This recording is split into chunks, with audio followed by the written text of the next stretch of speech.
The Spider and the Fly by Mary Howitt, 1829.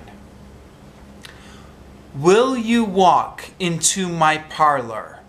said the spider to the fly. "It is the prettiest little parlour that ever you did spy. The way into my parlour is up a winding stair, and I've a many curious things to show when you are there." "Oh, no, no," said the little fly. "To ask me is in vain, for who goes up your winding stair can never come down again. I'm sure you must be weary, dear. We're soaring up so high. Will you rest upon my little bed?" said the spider to the fly. "There are pretty curtains drawn around. The sheets are fine and thin. And if you like to rest a while, I'll snugly tuck you in." "Oh, no, no," said the little fly, "for I've often heard it said, they never, never wake again who sleep upon your bed." Said the cunning spider to the fly, "Dear friend, what can I do to prove the warm affection I've always felt for you? I have within my pantry good store of all that's nice. I'm sure you're very welcome. Will you please to take a slice?" "Oh, no, no," said the little fly. "Kind sir, that cannot be. I've heard what's in your pantry, and I do not wish to see." "Sweet creature," said the spider, "you're witty and you're wise. How handsome are your gauzy wings! How brilliant are your eyes! I've a little looking glass upon my parlour shelf.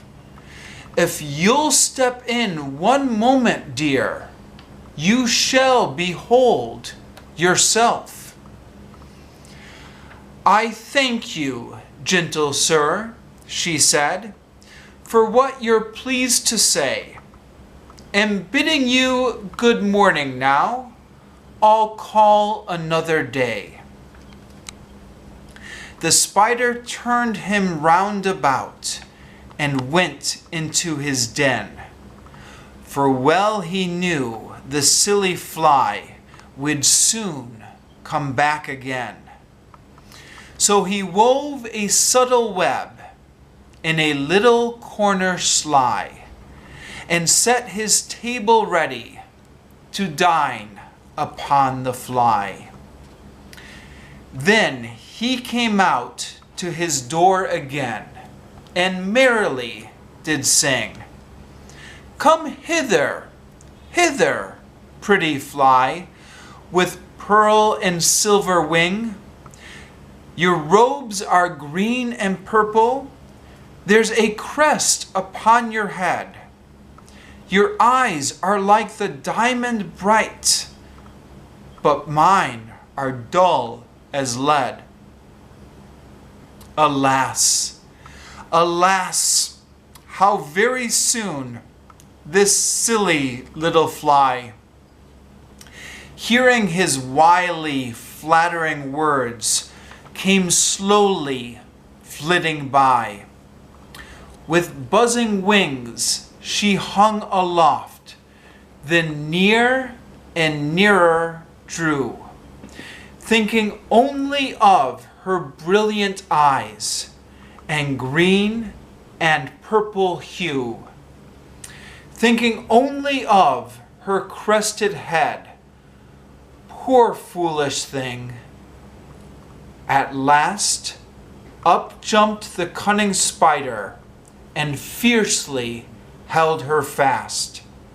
He dragged her up his winding stair into his dismal den within his little parlour, but she never came out again.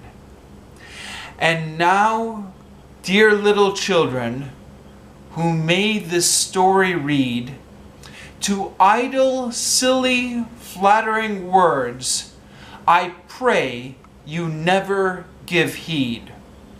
Unto an evil counselor, close heart and ear and eye, and take a lesson from this tale of the spider and the fly.